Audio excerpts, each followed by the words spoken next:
I've been painting for maybe over 20 years. When I paint, I'm drawing from personal experience, memory, and just sort of images that haunt me and that I have to come out.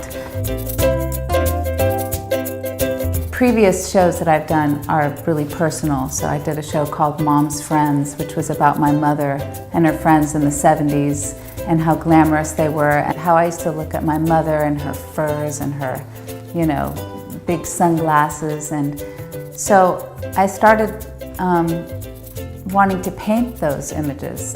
And so I created a whole series about it.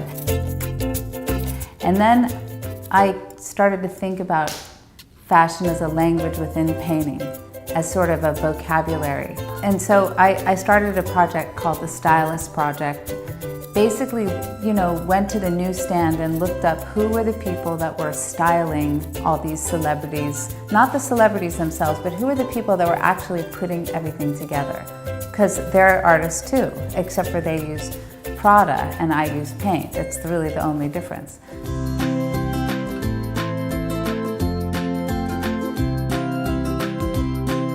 There are certain times when a painter uses these abstract fields to connote space. And if you look at a lot of Picasso's work, he does these 3 stripes in the background.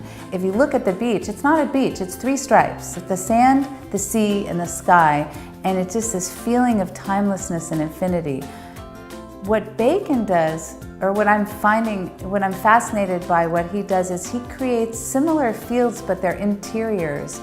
And he creates a different kind of space.